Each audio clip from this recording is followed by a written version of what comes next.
Abusana kamera binim say enra no beef na ndi o but say ende ye. TikTokers, NDC TikTokers, Omuno party leaders, and Tokoro Mokono, effort appointment of Lady Mary Amuakwa Boaduno. Almost Omuni Mahama New Year. Was about ready another attack on NDC leaders. I Penyah broke me. The mess was said in the over like if video, not that my subscribe button, snap back, click notification, corner for latest updates. Now better the wide and their mamma, ever comments, as much as Baswa. No shame for any be actually. Etienra, and I'm broke like I catcher say. NDC for no food soldiers from here, you might do an Edma party. Obuofu. Nina say, there's one particular lady. I have friend Mary Amuakwa Boadu. Oh no, now young people ni. Ana odifa be NDC ni. Eno ose difa ko ye MPP ni. Ana later odifa be ye NDC ni 24 election ni mo. I'm a lady in Mahama. I'm an appointment. And you know, anytime bia obe difa bia no, party obe difa free mono, na odi matem. So the free MPP echo NDC and odi MPP for atem. Or said the free NDC eba MPP na odi NDC for atem. Eba ka say Mahama fake. He lack leadership skills. And some we no ka fa Mahama ho. But last our 24 coalition na mu no. And was I don't be done NDC as a party no. And we na say Mahama am an appointment. An appointment we no. And NDC for ebo fu at report say enra be bro view na say NDC ni lady baako. Or reporting Mahama to Kevin Taylor. Ay, Jimmy pa Jimmy, Kevin Travede, okay, Jimmy. How just say they see Kevin Taylor as a demigod. I wonder how they see this foolish man. They see him as a demigod. I just wonder. They see him as a demigod, as me how at least for in their eyes. I don't know I don't know how they see Kevin Taylor. The kind of entity he is. I just wonder. But and then you know. Once I've ready another attack on Mahama and NDC leaders. I'm on for a video be about Marie Boadu near MPP4 classifying no as a political tutu. Oko di MPP4 cho no ano se obi aye ne wofa Canada Japan ye ne wofa. We Bawumia eye ne wofa. Obi aye ne wofa. Marie Boadu ekodi MPP for echi akrono no omamfa na nka ho no eno jump ba NDC thinking say because abrochi ha wote mepese wutie ne Mary Boadu ono nkasa ne mu nsem a okaye about NDC for including myself me na me kire no say account ni ye wo bebre because obegina me platform so bedidi matam esan ekoye video say wa block me kwase aba na block me na nka ba de me block ni po me block ko hu yame enti me block away injimifo so what jimi a me block o ko yam pesa me kanyansasem tie yam pesa enti me kire ne say me wo we Facebook no me wo account no pen enti onim game ni play eno a wa be share me platform away me video ase ye comment say wa or she campaign for onua winim de we enkola nketenketen game me pese wo de wutie ni Mary Boadu okọ jump ship call we Bawumia camp anye yamano no call Canada Japan eno mu bedidi me matem eno odidi NDC fo atem kan so be retire we John Dramani Mahama eno otete oba NDC fo de ye mabrai inti NDC fo mabram na menim nipa kura ode ne ho akọche no yan nam Ghana na yam bomu kwakwa ne sesa no Penyah me maye busy a me kwa adwumen yan me bomu wo Ghana inti no they think say they can take us for a fool and go give a job to Mary Boadu when I can see clearly NDC for maiwa and mabesia omugu Ghana ho qualified omugu abrochi ha qualified yen nyina we even yankra yewakra Mary Boadu bisa no baby wa ye adwuma ewo baby a wote no bisa no who can give her a reference ewo na adwuma no company no who will give Mary Boadu a reference ya yeti anu kra ye ya ban adwuma wo kromu ha krampo no mumfre yen you have not called us muntie ni Mary Boadu ka one na me post ase no o make comment ani obebre papa because yesi wuso muntie ni Mary Boadu na nkasa kan ye bomidin manen sam bomidin na enya fresh when NDC for adwene mu woni ma do korontia because me ba retire John Mahama me retire John Mahama next year. We will retire John Mahama. NDC as a political party. I'm sorry, I'm out. To my membership card, Nini. I'm no longer a member of the NDC. Enough is enough. Me and I'm joining here. Me and me send me hunko. I'm out. Kennedy Japan is not a fake human being like John Mahama. John Mahama will be fake. Watch your book.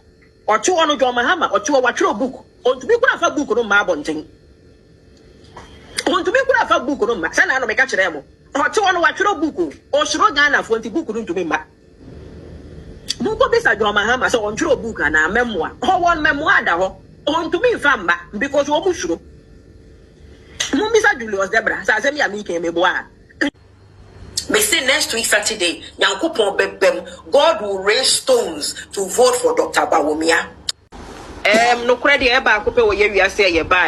there's a winning team and there's a team that is still to my. For me, the MPP is a winning team. For me, the MPP is a winning team. NDC still needs a lot of reorganization. NDC still has a lot of weight to pull. Ansana womapa at pa. Wait. Now wouldn't get a concon John Mahama social conwa yankasai. Maybe so. Second day Japan, His Excellency Ekase o Brianna no Ewo John Mahama wa. Can Ghana contain John Mahama? Can Ghana contain John Mahama? Monko bisa Lordina Mahama, Mrs. Lordina Mahama.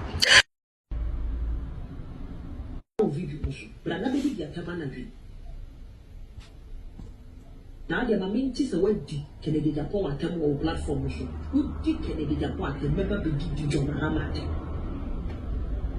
Kennedy who di Kennedy Japan atem mention member be di John Mahama atem.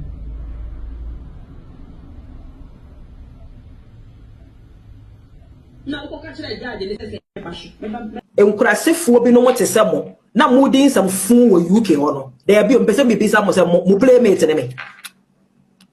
More one or two people be a more NDC UK no na mooding some phone. More share me, more playmate enemy. There be a woody pay enemy. I then a woman miss out who say. I then a NDC penning for President His Excellency John Dramani Mahama. I then a Sebi Ope Maria Mwakwa Bueduasem.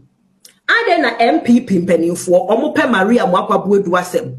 Na Omo pay a Urabana attention. Na yet ye won't pay attention. Hello, Adolfo. Ma won se nipa bi mu adwin ye omo na se 2024 omo hu se Maria Boakwa Boadu campaign ama NDC. A wo share NDC t-shirt, a wo kita bi kura no wo donate. Na ade na afede nka ye man appointment a grassroots so omo ntia ase. De tie ni.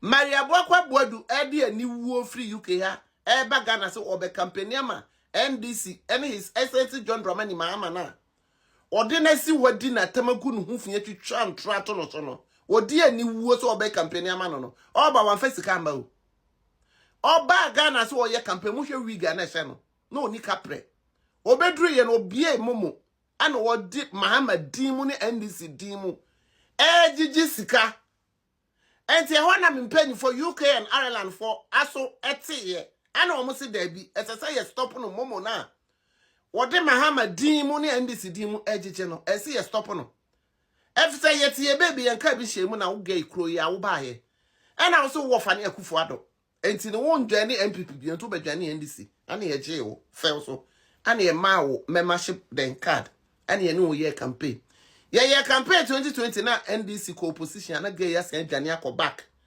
to nanado dan kwakufu ado na wo se no wo fa na wa bitreli no asan dwane akọ back se okọ campaign okoye campaign ama woni Bawumia okoye campaign no ana wo se okọ yes okasa ma wo no ana wo so chi ye no o sha se odi His Excellency John Dramani Mahama tamani ensama wo kan de true some de okabi to NDC form penny for so and His Excellency John Dramani Mahama so can send P na na dan kwa gufa do Bawumia so hwe yo mu hu se no wa bitreli ye akọ asan aba no nye no kwafo no man fi no Edru MPP primary stam no sa switch ko Canada Japan.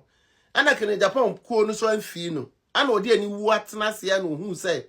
Said the election is equal no Mahama betimi afa no di mirika ba Ghana. Oba Ghana so oba nsapan said the mekano no. Obedru ya no obebie momo ana ogiti contributions. Ewo NDC din mu ni Mahama na wode na si wo agu no hu fie di natama no. Ewo ni din mu enti mempanyifo hu ye no mo se da bi. De ga yi di aye obi amfre no Mahama watwa ntro bebre ato no so wasandi ni din mu jiji momo no wo kire bi no wasatwa ho abeka sai Mahama na se be jiji momo anti ye nti ase ne de ye tie mu no na chese ni campaign na wo ye ne momo no satam na nkrofo adikan tua kakra enti mo timu se wo che t-shirt anya ni sika momo na wo jeje ye e wo Mahama na NDC din mu ana wo di to t-shirt ana wo che kakra tie mu na se de watoba ha na ni ewu ana oba back to you can take a bia wona wo se se wo ba so ba ye campaign ama his excellency John Dramani Mahama na wini na se wo jiji momo kra na se NDC UK and Ireland say yente ase ma wo jiji momo kra na etie momo nu mu a nka campaign nka won koso nye oba back bedru UK a no wa so NDC mpanyifo masi wo edi wo matem horo wo mo a wo wie ya na nipa kro ya biem na wo firi na doda kwa kufa ne ba wo mi aho ekọ Canada Japan ho esa ba as wo ten no ni pay ya one ss wo company ama Mahama no aka 1 week amaya to 2024 abano muti asema wo sakan ye we say next week Saturday Yankopon bebem God will raise stones to vote for Dr. Bawumia. We say next week Saturday Yankopon bebem God will raise stones to vote for Dr. Bawumia. ne pa cho mate na no asem obi a wona wo se say wo company ama NDC anything na oba Ghana momo a wo gi a yese ye ntia ase ye mpene ma wo ngigi momo no na wo ba baka ka adwen wo utim no ya adwempa ema his excellency John Dramani Mahama so wo wini na ya adwempa say wo company ama NDC aka obekoso wa company aka 1 week no wasan switch enti lady na adwen na enya papa sa nipa wo yentimi ntina se ema ne begu ye papa hu fin NDC hu fin na ye ntina se ye ma no appointment enti mo amadwen mu ye mo na mo ntia se no campaign na obeye obi amfre no therefore t-shirt na Nketia na no wati wo donate no NDC din mu ne his excellency John Dramani Mahama din mu ana odi gigi momo na odi to t-shirt na enye ni sika na me gina kwanya so aka mo say mon kai attachment na mon fancy dan na wodamu a wo so dai pa wo de attachment si dan na wodamu a won dwen se Mary aboakwa boadu da wo da obeso dai pa wo nye confuse se Mary aboakwa boadu Grace ko media ifia jam ciao NDC for mpanyifo ya tese mo ya appointment bi nipa no o MPP ni abusanfo mo hwe Penyah Japan is not a fake human being like John Mahama. John Mahama was a fake. Watch your book. abusanfo mo te dia wodi e mampanyina tem wasan so etwitwa NDC membership card mo hwe NDC as a political party. I'm sorry, I'm out.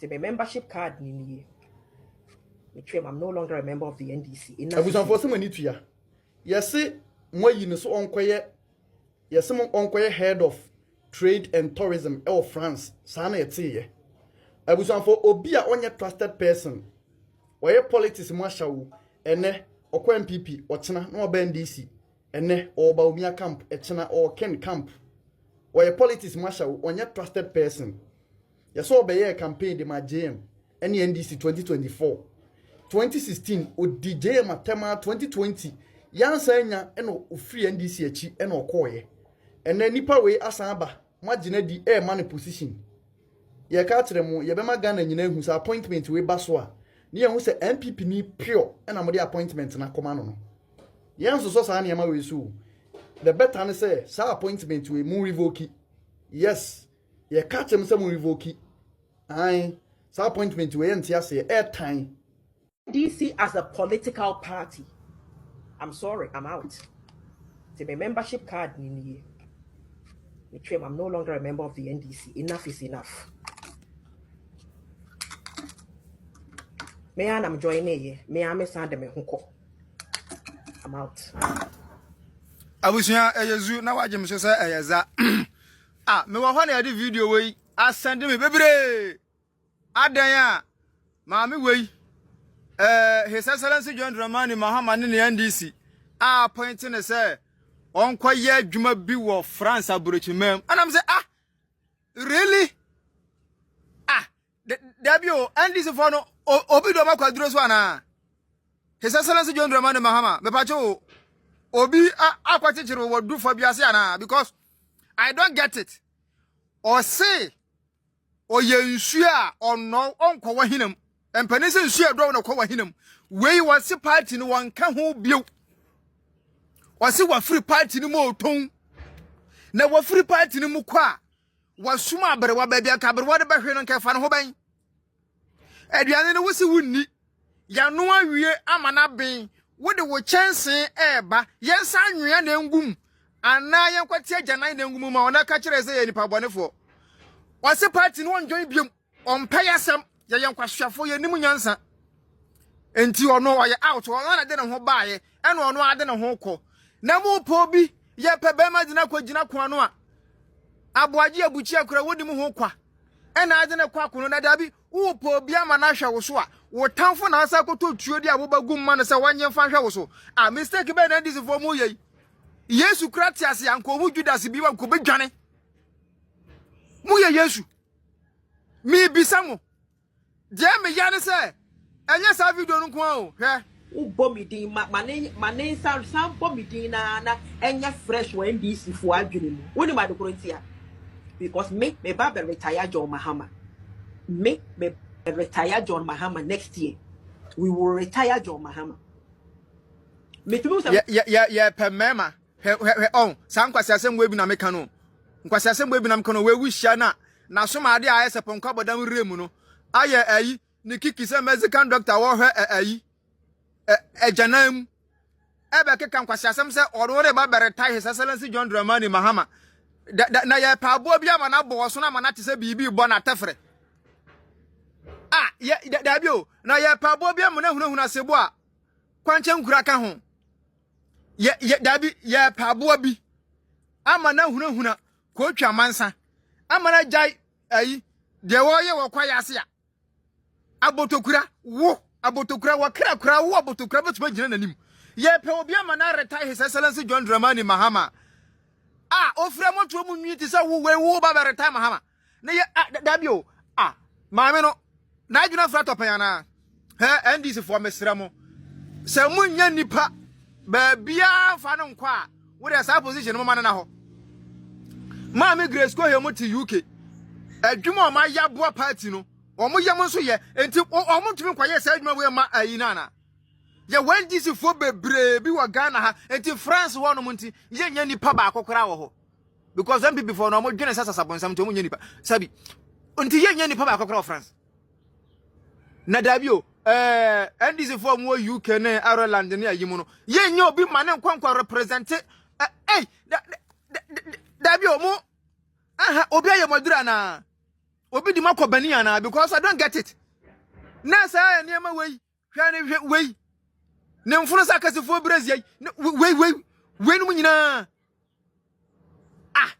dabio I don't get it o mesra mo wenko ade ye kwa wanzam akotwa ya ye dua ne ya nya ntwa ye pieto nka ho wenko ade ye twa kura beji pieto mo sesa no ma me Grace ko he wo ho ofata munim pa se waboa party ni pa wote amafo so bebrebe wo ho se ma me na ade mo mpa ma me Grace ko he asema emma bebre wo ho we ya wunnim se kontrofi aka no awurade me kwa kan be kasa baba no o patem die ne mfunu ne ti asa basa fo logo se ayi bola sun tropo se enso se efra esi ayi bola so untumi kura nchire difference we die alabaraka yesra mo yempe no why wase party no wa frum ene wasa barata His Excellency John Dramani Mahama na maame na da wa fo bibi wa fo madia na